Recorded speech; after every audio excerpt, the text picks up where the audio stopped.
கண்களை மூடி ஜெபம் பண்ணுவோம். இந்த நாளிலே தேவன் நம்மோடு கூட பேச வேண்டும். ஒரு முக்கியமான பகுதிக்குள்ளாய் நாம் கடந்து வந்திருக்கிறோம். தேவன் நம்மோடு கூட பேசும்படியாக தேவனை நோக்கி பார்ப்போம். எங்களை நேசிக்கிறதான எங்கள் அன்பின் பரம தகப்பனே, இந்த ஆசீர்வதிக்கப்பட்ட மனமகிழ்ச்சியின் கால வேளைக்காக நாங்கள் மை ஸ்தோத்தரிக்கிறோம்.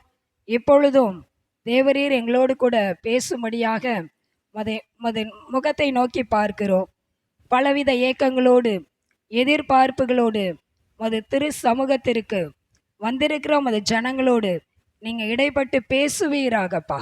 நீர் இடைப்பட்டு பேசும் மது வசனத்தினாலே ஒவ்வொருவரையும் மறுரூபப்படுத்துவீராக. இயேசுவின் நாமத்தில் பிதாவே, ஆமென் ஆமென். இந்த நாளிலே நாம் பார்க்க போகிற வேத வசன பகுதி என்னவென்றால், பரிசுத்த ஆவியானவரை குறித்ததான உபதேசத்தை இந்த நாளிலே நாம் பார்க்க போகிறோம். பரிசுத்த ஆவியானவரை குறித்து நாம் நன்கு அறிந்திருப்பது கிறிஸ்தவ வாழ்க்கைக்கு மிக மிக அவசியமான ஒரு காரியமாக இருக்கிறது. அநேகருக்கு பரிசுத்த ஆவியானவர் யார், அவர் ஜனங்கள் மத்தியில் என்ன செய்து கொண்டிருக்கிறார் என்பதை அறியாமல் வாழ்ந்து கொண்டிருக்கிறாங்க. நான் ஒரு நாள் வெளியில் போயிட்டு வந்துட்டு இருந்தேன். அப்போ நம்ம சர்ச்சு என்ட்ரன்ஸ் பக்கத்தில் ஒரு சின்ன கடை இருக்குது. அதை நீங்கள் பார்த்துருப்பீங்க. அந்த கடையில் மேலே என்ன எழுதியிருந்துச்சு அப்படின்னா, ஆவிக்குரிய புத்தகங்கள், ஆவிக்குரிய கேசட் விற்கப்படும்னு எழுதியிருந்துச்சு. அப்போ 2 வாலிப தம்பிங்க முன்னாடி போயிட்டு இருந்தாங்க. அவங்க என்னை கவனிக்கலை. அவங்க ஐயையோ ஆவிக்குரிய புத்தகங்களாம் ஒரே சிரிச்சுக்கிட்டு ஓடினாங்க.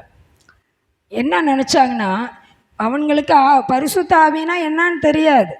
அவனுங்க என்ன நினச்சிட்டாங்கன்னா, மரித்த ஆவி, சாத்தானுடைய ஆவிக்குரிய புத்தகங்கள் இந்த திறந்த வாசல் திருச்சபையில் விற்கிதுன்னு சொல்லிட்டு அவனுங்க என்ன சிரிச்சுக்கிட்டு அவங்க ஓடினதை நான் பார்த்தேன். அவங்களுக்கு தெரியாது. ஆனால் இயேசுவை பின்பற்றுகிற நாம் ஒவ்வொருவரும் பரிசுத்த ஆவியை குறித்து அறிந்திருப்பது மிக மிக அவசியமான ஒரு காரியமாக இருக்கிறது.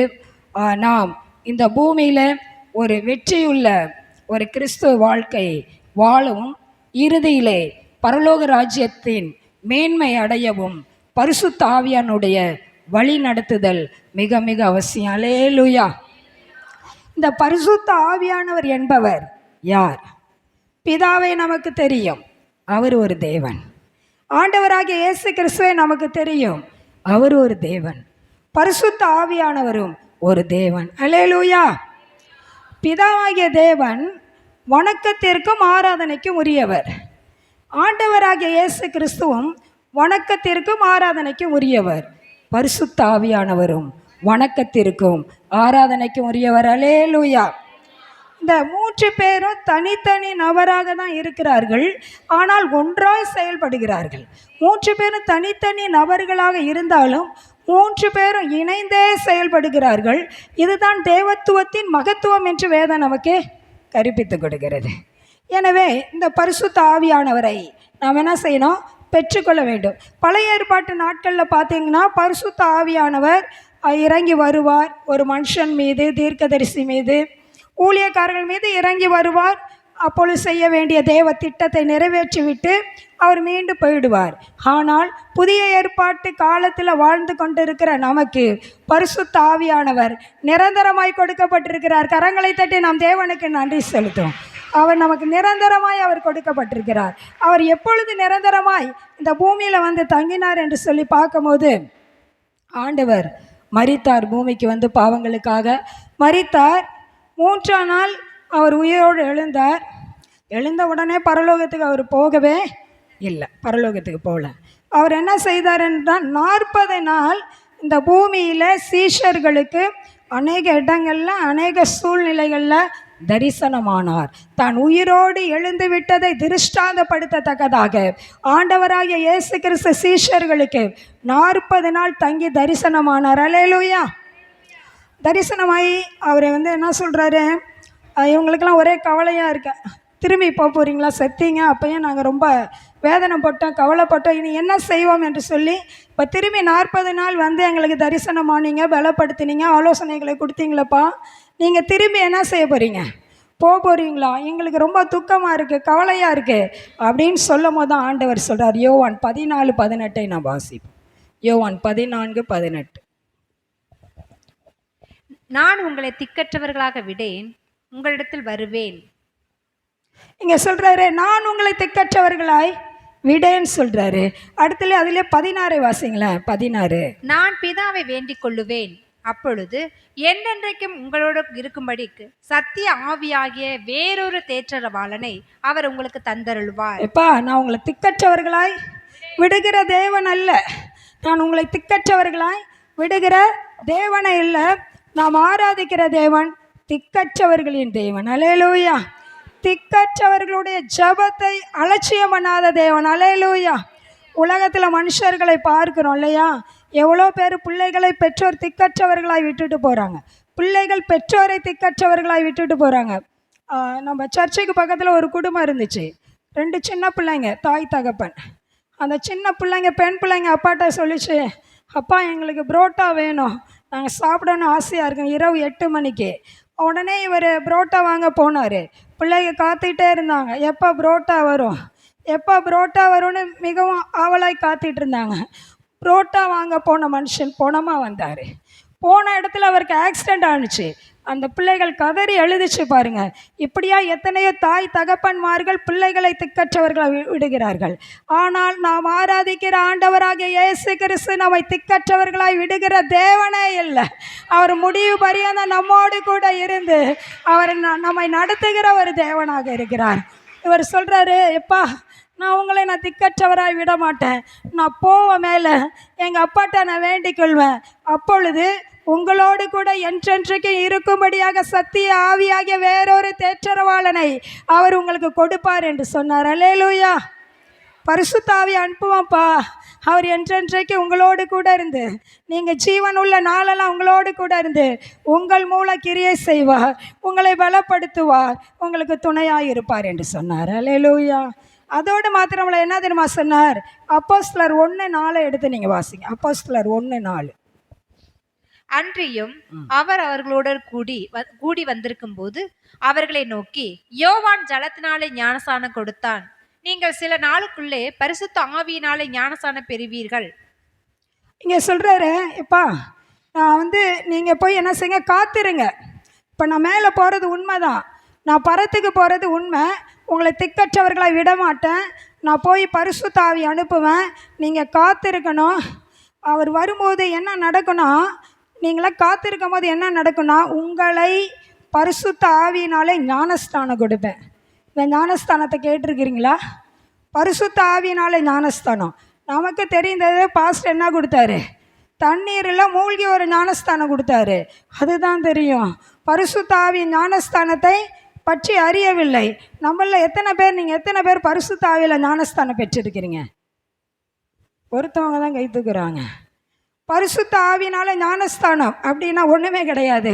பரிசுத்த ஆவினாலே பரிபூரணமாக என்ன செய்கிறது, நிரப்பப்படுறது. இது எங்கெங்கே வாங்குறது, எந்த ஊழியக்கார்ட்ட வாங்குறது, எவ்வளோ பணம் செலவாகுன்னு கேட்குறீங்களா? இல்லை, இது இயேசுவே நம்ம அபிஷேகம் பண்ணுற ஞானஸ்தானம் கொடுக்குது. இந்த பரிசுத்த ஆவியினாலே ஞானஸ்தானம் என்பது அது ஆண்டவராகிய இயேசு கிறிஸ்துவே நமக்கு கொடுக்குற ஞானஸ்தானம். நிரப்பப்படுதல், பரிசுத்த ஆவியினாலே நிரப்பப்படுதல். உடனே இந்த சீஷர்கள் கேட்குறோம், அப்படியா நாங்கள் காத்திருக்கணுமா எருசலேமில், நீங்கள் பரிசுத்த ஆவினால் ஞானஸ்தானம் கொடுப்பீங்களா, அதுக்கப்புறம் தான் நாங்கள் ஊழியம் செய்யணுமா? ஓகேன்னு போய் எருசலேமில் காத்திருந்தாங்க. மேல் வீட்டு அறையிலே அவர்கள் காத்திருந்தாங்க. அது அப்போஸ்தலர் 1:14 இருக்குது. எனக்கு டைம் இல்லாதனால நான் வேகமாக சொல்லிட்டு போகிறேன். அப்போஸ்தலர் 1:14 பார்த்தீங்கன்னா, எல்லா சீஷர்களும் ஸ்திரீகளும் மரியாளும் இயேசுவுடைய சகோதரர்களும் ஆக 120 பேர் வேண்டுதலிலும் ஜபத்திலும், விசேஷமாக ஒரு காரியம், ஒரு மனதோடு வேண்டுதலிலும் ஜபத்திலும் தரித்திருந்தாங்க. இப்போ அனுப்புறேன்னு சொன்னார்ல, வாக்கு மாறா தேவன். அல்லேலூயா. வாக்கு தத்தத்தில் உண்மை உள்ளவர். அனுப்புறேன்னு சொல்லிட்டு அனுப்பாமல் இல்லை, கரெக்டாக உயிர் தெழுந்த 50வது நாள் அப்போஸ்தலர் 2:1 இருக்கு. நான் வாசிக்க சொல்ல மாட்டேன், இன்னைக்கு நான் சொல்லிட்டே போயிடுவேன். அப்போஸ்தலர் 2:1 பெந்தேகோஸ்தே நாள் 50வது நாள், அதாவது ஆண்டவராகிய இயேசு கிறிஸ்து உயிர்த்த 50வது நாள் பரிசுத்த ஆவியானவர் இறங்க போறாரு. இயேசு அவங்கள பரிசுத்த ஆவியினால ஞானஸ்தானம் கொடுக்க போறாரு. மேல் வீட்டு அறையில் காத்திருந்தாங்க. பெந்தகோஸ்தே என்ற நாளிலே ஒரு பலத்த காற்று உண்டாயிற்று. வானத்தில் ஒரு பெரிய பலத்த முழக்கம் உண்டாயிற்று. அது வீடு முழுவதும் நிரப்பிற்று. 120 சீஷர் மீதும் பரிசுத்த ஆவியானவர் அக்கினி மயமான நாவை போல அவர்கள் மேல் வந்து இறங்கினார். ஆமென், ஹல்லேலூயா. அவர் சொன்னபடியே அனுப்பிட்டாரு. முழுவதும் நிரப்பப்படுகிறார்கள், பரிபூரணமாக நிரப்பப்படுகிறார்கள். இதுதாங்க ஆவியில் ஞானஸ்தானம். இப்போ இயேசு அவங்களை ஞானஸ்தானம் கொடுக்கிறார். பரிசுத்த ஆவியினால் அத்தனை பேர் என்ன செய்தார்கள்? அத்தனை பேர் நிரப்பப்பட்டார்கள். அப்போ நீங்களுக்கு ஒரு டவுட் இல்லை, நான் ஆவியினால் ஞானஸ்தானம் பெற்றிருக்கிறேனா? அதுக்கு அடையாளத்தை சொல்கிறேன் பாருங்க. அது சீஷருடைய வாழ்க்கையிலேருந்து நாம் கற்றுக்கொள்ள போகிறோம். ஆண்டவர் அவரை ஆவியினாலே ஞானஸ்தானம் கொடுத்த பிறகு அவர்களுடைய வாழ்க்கையில் என்ன நடந்துச்சு? கீழே 4ஆம் வசனத்திலேருந்து இருக்கும். என்ன நடந்துச்சு அப்படின்னா, பரிசுத்த ஆவியினாலே பரிபூரணமாய் நிரப்பப்பட்ட போது முதலாவது அவர்கள் அந்நிய பாஷை பேசினார். ஆமென், அல்லேலூயா. ஏன் என்னாச்சு? அல்லேலூயா. அந்நிய பாஷை பேசினார்கள். ஒரு மனுஷன் ஆவியினால ஞானஸ்தானம் பெறும்போது என்னென்ன அடையாளங்கள் என்பதை நான் சொல்கிறேன். இதுலேருந்து நீங்கள் தெரிஞ்சுக்கலாம் ஆவியில் ஞானஸ்தானம் பெற்றீங்களா இல்லையான்னு. முதல் அந்நிய பாஷை பேசுவார்கள். அடுத்தது வரங்கள் செயல்படும். அதில் 12வது வசனத்தின்படி பிரமிக்கத்தக்க காரியங்களை அவர்கள் செய்வார்கள். 14வது வசனத்தின்படி பயந்தாங்குழி பேதுரு எழும்பி, அவர் ரொம்ப பயந்தாங்குழி, ஆனால் இப்போ எந்திரிச்சு நிற்கிறாரு. எந்திரிச்சு நின்று, யூதரே, எருசலேமில் வாசம் செய்கிற ஜனங்களே, நான் சொல்வதை கேளுங்கள், அந்த இயேசுவை நீங்கள் கொலை செய்துங்கன்னு சொல்லி அவரை குறித்து சாட்சி சொல்கிறாரு. தைரியமாக சொல்கிறாரு. சொல்லும் போது அந்த நாளிலே 3000 பேர் ரட்சிக்கப்பட்டார்கள். கரங்களை தட்டி நாம் தேவனுக்கு நன்றி செலுத்தோம். அப்படி என்றால் ஆவியிலே ஞானஸ்தானம் பெற்றிருக்கிறீர்களா? என்ன அடையாளம் தெரியுமா? நீங்கள் அந்நிய பாஷையை பேசுவீர்கள். உங்கள் வாழ்க்கையில் வரங்கள் செயல்படும். பிரமிக்கத்தக்க காரியங்களை செய்வீர்கள். தைரியமாக இயேசுவை கிறிஸ்து என்று சொல்லி எல்லா இடத்துலையும் சாட்சி சொல்வீர்கள். அல்லேலூயா. இது இருந்துச்சுன்னா ஆவியில் அபிஷேகம். எதற்காக இந்த ஆவியானவர் இந்த பூமியில் கொடுக்கப்பட்டார் என்பதை குறித்ததான இன்னும் 3 காரியங்கள், நிறைய காரியங்கள் இருக்குது. இந்த நாளில் ஒரு 3 காரியங்களை உங்களுக்கு சொல்ல போகிறேன். முதல் காரியம், எதற்காக பரிசுத்த ஆவியானவர் நமக்கு கொடுக்கப்படுகிறார் அப்படின்னா, முதல் வசனம் ஒரு காரியத்தை வாசிங்க. அப்போஸ்தலர் 1:8 வாசி. பரிசுத்த ஆவி உங்களிடத்தில் வரும்போது நீங்கள் பலனடைந்து எருசலேமிலும் யூதேயா முழுவதிலும் சமாரியாவிலும் பூமியின் கடைசி பரியந்தம் எனக்கு சாட்சிகளாய் இருப்பீர்கள் என்றார். அப்படி என்றால் பரிசுத்த ஆவியானவர் நம்மிடத்தில் வந்து செய்கிற 3 காரியங்கள், நாம் எல்லா இடத்திலும் சாட்சியாக இருக்கும்படி நம்மை பலப்படுத்துகிறார். 2வது காரியம், ஜெபிப்பதற்கு நம்மை பலப்படுத்துகிறார். 3வது காரியம், சகல சத்தியத்திற்குள்ளும் நாம் கீழ்ப்படிந்த இந்த வசனத்தின்படி வாழ்வதற்கு நம்மை பலப்படுத்துகிறார். அல்லேலூயா. இந்த 3 காரியத்தை தான் நம்ம இன்னைக்கு பார்க்க போகிறோம். முதலாவது காரியம், ஆண்டவர் நம்மளை பார்த்து சொன்னார், நீங்களே எனக்கு சாட்சிகள். அல்லேலூயா. நாம் அவருக்கு சாட்சிகள். சீஷர்ட்ட சொன்ன, நீங்கள் தான் சாட்சிகள், நீங்கள் காத்துருங்க, நான் ஆவியில் ஞானஸ்தானம் கொடுப்பேன், அவர் வரும்போது நீங்கள் என்ன அடைவீங்க? பலனடைவீர்கள். மாமிசத்தில் ஒன்றுமே நீங்கள் செய்ய முடியாது. மாமிசத்தில் ஒன்றுமே செய்ய முடியாது. ஆவியான வரும்போது உங்களுக்கு பலன் கிடச்சிரும். பூமியின் கடைசி வரும் எல்லா இடத்துக்கும் போங்க, எல்லா கண்டங்களும் தேசத்துக்கு நாட்டுக்கு போய் நானே மெய்யான தேவன் என்பதை என்ன செய்யுங்க? ஜனங்கள் மத்தியில் சொல்லுங்கள். பரலோக ராஜா சமயமாக இருக்குதுன்னு சொல்லுங்கள். போய் கிறிஸ்துவின் நற்செய்தி அறிவிங்க அப்படின்னு சொல்லி நீங்கள் தான் சாட்சிகள் சொன்னார். கருத்தை நம்மளையும் குறித்து சொல்கிறாரு, நீங்களே எனக்கு சாட்சிகள். இப்போ இவங்க எல்லா தேசம் எல்லாம் போய் அற்புத அடையாளங்களோடு ஆண்டவராக இயேசு கிறிஸ்துடைய சாட்சியை கூறி பட்டணமாக கிராமமாக ஜனங்களை ஆதாயப்படுத்தினார். ஆண்டவராக இயேசு கிறிஸ்து சுவிசேஷம் அற்புத அடையாளங்களோடு நடப்பிக்க வேண்டும் என்று சொல்லி விரும்புகிறார். நம்ம சாட்சினா என்ன தெரியுமா? வைக்க பிடிப்போம். ஒரு வாரமாக தலைவலியாக இருந்துச்சு, ஒரு வாரம் ஜுரமாக இருந்துச்சு, டாக்டர்கிட்ட காமிச்சேன், மாத்திரை கொடுத்தாரு, ஊசி போட்டார், சாப்பிட்டேன், சரியாச்சு. ஆண்டவர்கிட்ட ஜெபிச்சேன், சரியாச்சு. எனக்கு பெரிய டவுட்டு, இவங்க மாத்திரை சாப்பிட்டதுனால அந்த சுகம் வந்துச்சா, இல்லை அவங்க ஜெபிச்சதுனால சுகம் வந்துச்சா? இந்த சாட்சி அல்ல.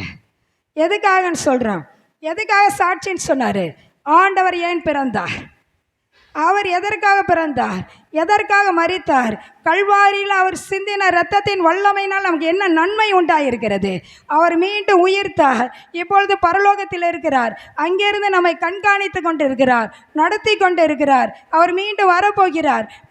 நித்தியமாக அவரோடு கூட வைத்திருக்கக்கூடிய பரலோக வாழ்க்கை கொடுக்கும்படி ஆண்டவராக இயேசு கிறிஸ்து மீண்டும் வரப்போகிறார் என்கிற நற்செய்தியை சாதி ஜனங்கள் மத்தியில் கொண்டு போக வேண்டும். ஃபஸ்ட்டு குடும்பத்தாருக்கு கொண்டு போங்க, தெருவில் உள்ளவங்களுக்கு கொண்டு போங்க, வேலை செய்கிறவர்களுக்கு கொண்டு போங்க. இப்படி கொண்டு போக வேண்டும். இதுக்கு தான் சாட்சியாக வைத்திருக்கிறார். தலைவலி, ஜுரம், வயிற்று வலி, இடுப்பு வலிக்கு கிடையவே கிடையாது. ஆண்டவரை குறித்த சாட்சி. ஏன் பிறந்தார்? ஏன் மரித்தார்? மரித்ததுனால எனக்கு என்ன நன்மை உண்டாச்சு? உயிர்த்தாரே, இப்பொழுது எங்கே இருக்கிறார்? இனி என்ன செய்ய போகிறார் என்கிற காரியங்களை சுவிசேஷமாக ஜனங்கள் மத்தியிலே நாம் கொண்டு செல்ல வேண்டும். அல்லேலூயா. அதுக்காக இந்த ஆவியானவர் என்ன செய்கிறான்னா, நான் பலப்படுத்துகிறேன். எப்படி சொல்லணும், எப்படி ஞானமாக சொல்லணும் அப்படிங்கிறதுக்கெல்லாம் இவர் தான் பலப்படுத்தி. வெக்கம் வரும் சொல்கிறதுக்கு, பயம் வரும், தொட நடுங்கும், அதனால் பலப்படுத்துறதுக்கு கொடுக்க பலப்படுத்தி சாட்சியாக வைக்கிறேன். 1 மணிக்கெல்லாம் சாப்பிட்ற நேரத்தில் போய் சுவிசேஷம் சொல்ல போகக்கூடாது. 3 மணிக்கு பிற்பகல் 3 மணிக்கு தூங்குகிற நேரத்தில் சொல்லக்கூடாது. அவங்க கடுப்படிப்பாங்க. நம்ம அவனுக்கு வேலை இல்லையா தூங்குகிற நேரத்தில்? அதுக்கெல்லாம் ஆவியான மக்களாக இருந்து பலப்படுத்தி என்ன செய்கிறார்? வழி நடத்துகிறவராக இருக்கிறார். இன்னொரு அடுத்தது என்ன சொன்னேன்? ஜெபிப்பதற்கு அவர் என்ன செய்கிறார்? பலப்படுத்துகிறார். ரோமர் 8:26 வாசிங்க. ரோமர் 8:26. அந்தபடியே ஆவியானவரும் நமது பலவீனங்களை நமக்கு உதவி செய்கிறார். நாம் ஏற்றபடி வேண்டிக் கொள்ள வேண்டியதென்று இன்னதென்று அறியாமல் இருக்கிறபடியால் ஆவியானவர் தாமே வாக்கு கடங்காத பெருமூச்சுகளோடு நமக்காக வேண்டுதல் செய்கிறார். இங்க பார்க்குறோம், ஆவியானவர் நம்முடைய பலவீனங்களை உதவி செய்ய. என்ன பலவீனங்க? ஏற்றபடி வேண்டிக் கொள்ள தெரியலங்க, செபிக்க தெரியல, அதுதான் பலவீனம். இந்த பலவீனத்தை நீக்கும்படி பரிசுத்த ஆவியார் நமக்குள்ள இருந்து நம்மை பலப்படுத்தி கொண்டிருக்கிறார். சிலவங்களுக்கு ஜெபிக்க தெரியாது. ஜெபம்னா என்னவாங்க? என் புருஷனை ஆசீர்வதியும், என் பிள்ளைய ஆசீர்வதியும், என் வேலையை ஆசீர்வதியும், சகோதரர்கள் என் மனைவியை ஆசீர்வதியும், என் பிள்ளைய ஆசீர்வதியும், இதுதான் தெரியும். என் பிஸ்னஸை ஆசீர்வதியும், என் கடன் பிரச்சனை நீக்கி போடும், வியாதியிலேருந்து விடுதலை தாங்க, நல்லா வையுங்க. இதை குறித்து தான் ஜெபிக்க தெரியும். பெருத்து எப்படி ஜெபிக்கிறதுனே நமக்கு தெரியாதான். அதனால இந்த பரிசுத்த ஆவியார் நம்மிடத்தில் வரும்போது அவர் நமக்குள்ளாக இருந்து வாக்கு கடங்காத பெருமூச்சுகளோடு நமக்காக பிதாவின் இடத்தில் அவர் வேண்டுதல் செய்கிறவராக இருக்கிறார்.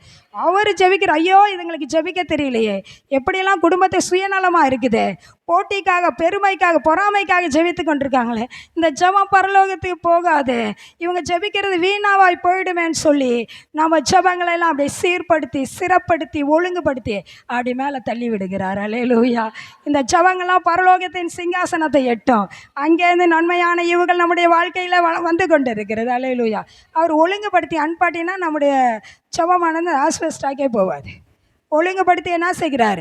அனுப்புகிறார். அதோடு ஜெபத்தில் ஒரு மனம் வேணும், விசுவாசம் வேணும், கருத்தாக ஜெபிக்கணும், பாரத்தோடு ஜெபிக்கணும், கண்ணீரோடு ஜெபிக்கணும். இப்படிலாம் இருக்குது. அதுக்கெல்லாம் ஜெபிக்கிறதுக்கு ஆவியானவர் தான் நமக்கு என்ன செய்கிறாரு? உதவி செய்து கொண்டிருக்கிறார். அடுத்தது, இந்த ஆவியில் நிரம்பினவங்க, ஆவினால் ஞானஸ்தானம் பெற்றவங்க எப்படி தெரியுமா ஜெபிப்பாங்க?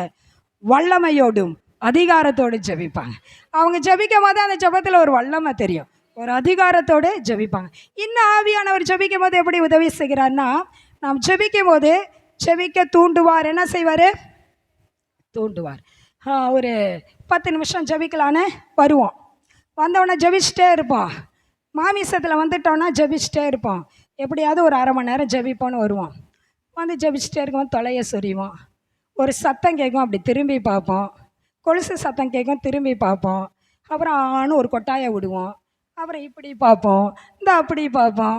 ஏதாவது சத்தம் கேட்ட இப்படியே செஞ்சு 1/2 மணி நேரம் வந்துச்சு, ரொம்ப இதாக இருக்குன்ட்டு எந்திரிச்சு 10 நிமிஷத்தில் போயிடுவோம். ஆனால் ஆவியில் ஜெபிக்கும் போது நான் வரும்போது ஆவியானவர் என்ன செய்கிறார்? தூண்டிக்கிட்டே இருக்கிறார். ஜெபிக்க தூண்டு துணையாளர் அவர். பாரம்ல ஜெபிக்க தூண்டு துணையாளர் தூண்டிக்கிட்டே இருப்பார். ஜெபம் பண்ணு, செபின்னு சொல்லுவார். அடுத்தது என்ன செய்கிறான்? ஜெபிக்க தூண்டுறார்.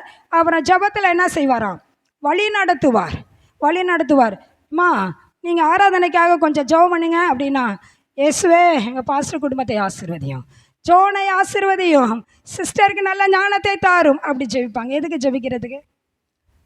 ஆராதனைக்கு ஜெபிக்க சொன்னா, விசுவாச குடும்பங்களுக்காக கொஞ்சம் ஜெபம் பண்ணுங்கப்பா அப்படின்னா, ஊழியத்தில் எழுப்புதலை தாரும். ஊழியத்தில் என்ன நான் சொன்னது ஒன்று, இதெல்லாம் ஆவியானவர் என்ன செய்வார்? கரெக்டாக நடத்துவார், வழியை நடத்துவார். ஒருத்தர் பெரிய கோடீஸ்வரன் இறக்குற எண்ட் ஆஃப் ஸ்டேஜில் இருக்கிறாரு. அவர் எல்லாம் சொத்துக்காரு, சொத்தையும் எழுதி வைக்கல, பாகம் பிரிக்கல. அந்த ஆள் மண்டையை போட்டுருவான் போல இருக்குது. பேரன்க மகன்களாம் வந்து ஒரு பாஸ்டரை கூப்பிட்டு வந்து, எங்கள் அப்பாவுக்கு எப்படியாவது நீங்கள் ஏசப்பாட்ட சொல்லி சுகத்தை கொடுத்துருங்க, இந்த எண்ட் ஆஃப் இழுத்துக்கிட்டு இருக்காரு, சீக்கிரம் ஜெபம் பண்ணுங்க. இருப்பா நான் ஜெபிச்சா அது நடக்கும், எத்தனையோ இடத்துல நடந்திருக்கு, இப்போ நான் அவசரப்படுறேன்னு சொல்லிட்டு அவர் என்ன ஜெபித்தார். உடனே இந்தியாவை குறித்த அந்த பாரம் வந்துச்சு. ஆண்டவரே இந்தியாவை ரட்சியும், அமெரிக்காவை ரட்சியுங்க ஆவியானவரே இலங்கை தேசத்தை ரட்சி அப்படின்ட்டாரு. ஃபஸ்ட்டு அவரை உயிரோடு எழுப்புங்கன்னு சொல்லிட்டு இப்படி ஜெபம் பண்ணிட்டு ஒரு அரை மணி நேரம் ஜெபிக்கிறாரு. அழுவ சத்தம் கேட்டுச்சு. எல்லாரும் நம்மளோட பாரத்தோடு இலங்கைக்காக அமெரிக்காவுக்கு இந்த ஜெபிக்கிறாங்க போல இருக்குன்னு கண்ணை திறந்து பார்த்தா அந்த ஆள் செத்து கிடக்கிறாரு. ஐயோ எப்போ செத்தாரு? நீங்கள் அமெரிக்க தேசத்தில் இருந்தீங்களே, அப்பயே அவர் செத்து போயிட்டார். இப்படியெல்லாம் ஜெபிப்பாங்க. எந்தெந்த இடத்துல கரெக்டாக ஜெபிக்கணும்னு நமக்கு தெரியணும். கருத்தாக ஜெபிக்கணும், சுருக்கமாக ஜெபிக்கணும். ஆவியானவர் வழி நடத்துகிறார். ஆவியானவர் தான் கருத்தாக ஜெபிக்க வைப்பார். அடுத்து ஜெபிப்போம். நம்ம ஜெபிக்க வந்து அரை மணி நேரம் ஜெபிக்கலான்னு வருவோம். ஆனால் வந்து ஆண்டவர் பலப்படுத்துவார். ஜெபம் பண்ணு, தேசத்துக்காக ஜெபம் பண்ணு, எருசலேமுக்காக ஜெபம் பண்ணு, அழிந்து போகிற வாலிப அப்படியே என்ன செய்வார்? பலப்படுத்துவார். ஆவியானவர் இல்லைன்னா அரை மணி நேரம் ஜெபிச்சதே நமக்கு பெரிய காரியமாக தோணும். அப்பாடா அரை மணி நேரம் ஜெபிச்சிட்டேன் அப்படின்னு போவோம். ஆவியில் ஜெபிச்சிட்டா அரை மணி நேரம் தான் வருவோம், அது அரை நாள் ஆகிடும். அல்லேலூயா. அவர் பலப்படுத்திகிட்டே இருப்பார் ஜெபமா. அப்புறம் சில காரியங்களுக்கு நம்ம போராடி தான் ஜெபிக்கணும். சாத்தானுடைய சோதனைகள் இருக்கும், அந்தகார தடைகள் இருக்கும், போராடி தான் ஜெபிக்கணும். எதுக்கெல்லாம் போராடி ஜெபிக்கணுமோ அதுக்கெல்லாம் என் ஆவியானவர் போராடி ஜெபிக்க வைப்பார். அல்லேலூயா. செபிக்க தூண்டுகிறவர், செபத்தில் வழி நடத்துகிறவர், செபிக்கும் போது பலப்படுத்துகிறவர், போராடி ஜெபிக்க வைக்கிறவர். அல்லேலூயா. செபம் ரொம்ப முக்கியம். செபம் தான் எனக்கும் தேவனுக்கும் இடையே இருக்கிற உறவை வலுப்படுத்துகிறது. செபம் ஆவிக்குரிய நன்மைகளையும் பூமிக்குரிய நன்மைகளையும் எனக்கு கொண்டு வருகிறது. செபம் என்னை மறுரூபப்படுத்தும். செபம் என்னை பரலோகம் போய் சேர்க்கும். இப்போ சரியாக ஜெபிச்சிடணும்ல, அதுக்காக ஆவியானவர் எனக்கு கொடுக்கப்பட்டிருக்கிறார். அவர் வரும்போது என்னை பலப்படுத்தி என்னை ஜெபம் பண்ண வச்சிடும். அல்லேலூயா. மூன்றாவது ஒரு காரியம் என்ன தெரியுமா? யோவான் 16:13 நீங்கள் வாசிங்க. யோவான் 16:13. சத்திய ஆவியாகி அவர் வரும்போது சகல சத்தியத்திற்குள்ளும் உங்களை நடத்துவார். நம்ம கையில கொடுக்கப்பட்டிருக்கல வேதம், அதன் படியெல்லாம் நடக்கிறது ரொம்ப ரொம்ப கஷ்டம்தான். மன்னி பழி வாங்காத, சத்துருவ ஸ்நேகி. இது என்ன நியாயமாக இருக்குது? நிந்திக்கிறவர்களுக்காக ஜெபம் பண்ணு, ஒரு கண்ணத்தை காமிச்சு அடுத்த கண்ணத்தை ஐயோ என்னாலெல்லாம் முடியவே முடியாது. எவ்வளோ கடினமாக இருக்குது. மாமிசத்தில் ஆவியானவர் வந்தா அனைத்து கட்டளைகளுக்கு கீழ்ப்படிவது மிக மிக மிக எளிது. அல்லேலூயா. சகரியா 4:6 சொல்லப்பட்டிருக்குது, பலத்தினாலும் அல்ல, பராக்கிரமத்தினாலும் அல்ல, எல்லா ஆவியினாலே ஆகும். மாமிசத்தில் முடியாது. ஆவியானவர் வந்தா இந்த அனைத்து சட்ட திட்டங்களுக்கும் கீழ்ப்படிவது எனக்கு மிக மிக மிக எளிது. அல்லேலூயா. பிலிப்பியர் 4:13 சொல்லப்பட்டதுக்கு பவுல் சொல்கிறார், என்னை பலப்படுத்துகிற கிறிஸ்துவினாலே எல்லாவற்றையும் செய்ய எனக்கு பலன் உண்டு. ஆமாம், என்னையா பரிசுத்த ஆவியானவர் பலப்படுத்துகிறாரியா, நான் எல்லாமே செஞ்சு முடிச்சிருவேன். அல்லேலூயா. 1 தீமோத்தேயு 4:8 சொல்லப்படுது, சரீர முயற்சி அற்ப பிரயோஜனம். இந்த மாமிசத்தில் ஜெபிக்க, இந்த மாமிசத்தில் ஒரு ஜெபக்கூட்டம் நடத்தி பாருங்க, அது மகிமையாக இருக்காதுங்க, அதில் பலனை காண முடியாது. ஆவியில் ஒரு சிறு கூட்டத்தை நடத்தி பாருங்களேன், அது எப்படி இருக்கும்? நிறைவான பலனை காண முடியும். அந்த வீட்டுக்கூட்டம் மகிமையாக இருக்கும். அதில் தேவனுடைய நாம 1000 மடங்கு மகிமைப்படும். அங்கே ஜனங்கள் ரட்சிக்கப்படுவார்கள். அதோடு இல்லை, இந்த பரிசுத்த ஆவியானவர் தான் நாங்கள் நடத்துகிறாரு, அதனால் அற்புத அடையாளங்கள் நடைபெறும். பரிசுத்த ஆவியானவரையும் வல்லமையை பிரிக்கவே முடியாது. அவர் அசைவாடுகிற இடத்துல அவருடைய அற்புதங்கள் வெளிப்படும். அப்போ அந்த கூட்டம் மகிமையாக தான் இருக்கும். கிராம ஊழியத்தை ஆவியில் நடத்தி பாருங்க, மகிமையாக இருக்கும். எந்த ஊழியமாக இருந்தாலும் ஆவியில் நடத்துவேன். ஏன்னா நமக்குள்ளா இருந்து பலப்படுத்தி கிரியை செய்கிறவர் ஆவியானவர். எனக்கு நான் ரொம்ப ஆவியில் போயிட்டேன்னா நான் என்னை வந்து ரொம்ப முயற்சி செய்யணும்னு தேவையில்லை. நான் சும்மா உட்காந்துருக்கலாம். அவர் என்ன செய்வார், நல்லா பலமாக கிரியை செஞ்சிடுவார். நான் அதிகமாக எஃபெக்ட் எடுக்கணும்னு தேவையே இல்லை. இப்போ அனைத்து சட்டத்திட்டங்களுக்கும் நம்ம என்ன செய்யணும், கீழ்ப்படியணும்னா கட்டாயமாக இவரை பெற்றுக்கொள்ளணும். ஒரு எக்ஸாம்பிளாக சில காரியங்களை சொல்கிறேன். அதிகாலையில் தேடுகிறவர்கள் என்னை, அதிகாலையில் எழும்புறது கஷ்டம். சசமாக எழும்புறோம், லேட்டாக படுத்துட்டீங்க, தூக்கமே வரல, 2 மணிக்கு தான் தூங்குனீங்க, எந்திரிக்க முடியுமா? அதிகாலையில் எந்திரிக்க முடியல, பலவீனம், ஜுரம், தலைவலி, வயிற்று வலி, எந்திரிக்க முடியாது காலையில் மாமிசத்தில் இருக்கிறவங்களுக்கு. ஆனால் ஆவியில் இருக்கிறவங்களுக்கு எழும்புக்க முடியும். அல்லேலூயா. ஒரு உதாரணத்தில் சொல்கிறீங்க. சகோதரன் ஒருத்தர் சென்னையில் இருந்தார். ஒரு கம்பெனியில் வேலை பார்த்துட்டு இருந்தார். அவருக்கு ஷிஃப்ட்டு மாறி மாறி வரும். அதில் ஒரு ஷிஃப்ட்டு 2 மணிக்கு தான், விடியற் காலையில் 2 மணிக்கு தான் வரணும். வந்தவொடனே கை கழுவார், சாப்பிடுவார், 1/2 மணி நேரம் ஜெபம் பண்ணுவார், 3 ஆகிடும், திரும்பி தூங்குவார். அவருடைய அதிகாலை ஜெப டைம் 4 மணி, 1 மணி நேரம் தூங்குவார், திரும்பி 4 மணிக்கு எழுந்துச்சு. அவர் சொன்ன சாட்சி என்கிட்ட. அப்போ அதிகாலையில் நம்ம எந்திரிச்சு ஜெபிக்கணும். ஆவியானவர் பலப்படுத்தினால் ஒழிய நம்மளால் என்ன செய்ய முடியாது, எந்திரிக்க முடியாது. சில அநேகருடைய காரியம், என்னாலெல்லாம் ஃபாஸ்டிங் இருக்க முடியல, இப்போல்லாம் இருக்க முடியல, எனக்கு 40+, எனக்கு 50+, என்னால் இருக்க முடியல, எனக்கு மயக்கம் வருது, சோர்ந்து வருது, என்னால் இப்போல்லாம் என்ன முடியல, சாப்பிடாம என்ன இல்லை முடியலை அப்படின்ட்டு மாமிசத்தில் உள்ளவங்க. ஆவியில் உள்ளவங்க எப்படியும் இருந்துருவாங்க. இந்த மாமிசத்தில் உள்ளவங்க இல்லை, ஒரு முடிவு எடுக்கிறாங்க. இல்லை உபவாசம் என்னந்துடணும், இன்றைக்கி எடுத்துடணும், லைஃப்பில் உபவாசமே இல்லை, இன்றைக்கி எடுத்துடணும் அப்படின்னு எடுப்பாங்க. இந்த பொல்லாத சாத்தான் அவங்களோட, இவ்வளோ நாள் என் பிள்ளையாக இருந்தால் என்ன உபவாசம்லாம் பெரிய என்னென்னமோலாம் வித்தியாசமாக செய்கிற, இருடா அவனை பார்க்குறேன்னு அடுத்த வீட்டுக்காரன் இவன் சமைக்கும் போது அவனுக்கு அவன் உசுப்பேத்துவான். கருவாடு வரு பாரு, நல்லா இருக்கும், இந்த சாம்பார் வைக்கிறீல்ல, நீ உருளைக்கிழங்கு தானே வருங்க, இப்போ கருவாடு வரு அப்படிமா. அவன் கருவாடு வறுக்கும் போது அந்த ஸ்மெல் வரும் பாருங்க அவன் மூக்குள்ளே. அடப்போ என்ன கொடுமை, என்ன வேதனை, என்ன சோதனை. இன்றைக்கி உபவாசம் இருக்கலாம், அந்த பொம்பளை பக்கத்து வீட்டு பொம்பளை இன்றைக்கின்னு பார்த்தா கருவாடு வருகும், இந்த சைடு பார்த்தா மீன் வருகும். இதெல்லாம் சாத்தான் செய்கிறது. அப்பா தாங்க முடியல, எம்மாடி 2 இட்லி எடுத்துகிட்டு வாமா, என்னால் என்ன செய்ய முடியாது. லேடிஸாக இருந்தால் பழையதை 2 இது போட்டுட்டு, அப்பாப்பா இப்போலாம் வயசாச்சு, என்னால் இப்போ இருக்க முடியாது சிஸ்டர், எனக்கெல்லாம் இப்போ ரொம்ப வயசாச்சு, பலவீனம், வியாதி, எனக்கு சுகரு, என்னால் இருக்க முடியாது. ஆனால் ஆவியை பெற்ற ஒரு மனுஷன் முன்னாடியே கொண்டு வந்து மட்டன் பிரியாணியை வச்சாலும் தூக்கி எரிஞ்சிட்டு போயிடுவான். அல்லேலூயா. எனக்கு சோதனை வருங்க, சகோதரிகள் கூட்டத்துக்கு நான் உபவாசத்தோடு தான் போவேன். என்ன பசி, என்ன மயக்கம், நைட்டெல்லாம் தூங்காட்டினா கூட அன்னைக்கின்னு பார்த்து வந்து, சிஸ்டர் எனக்கு பர்த்டே, இந்தாங்க கேசரி, நான் செஞ்சதை நீங்கள் சாப்பிட்டே ஆகணும், நிச்சயம் சாப்பிடுவேன் 1 மணிக்கு மேலே அப்படின்ட்டு தூக்கி எரிஞ்சிட்டு போயிடுவேன். அல்லேலூயா. ஆவியை பெற்ற ஒவ்வொரு சகோதரியும் என்ன செய்ய முடியும், சத்தியத்துக்கு கீழ்ப்படியணும். எல்லாரையும் மன்னிக்கணுமா, மாமிசத்தில் முடியாதுங்க. ஆவியானவர் இருந்தால் என்ன செய்யும், நிச்சயம் மன்னிக்க முடியும். எல்லாரோடைய சமாதானம் கஷ்டங்க, ஆவியானவர் இருந்தால் எல்லாரோடையும் சமாதானம். இது மாத்திரம், ஒவ்வொரு வசனத்துக்கும் நாம் கீழ்ப்படிய வேண்டும் என்றால் ஆவியானவர் இருந்தால் எல்லாவற்றையும் ஈஸியாக செஞ்சிடலாம். அதனால தான் அவர் பேர் சத்திய ஆவியானவர்.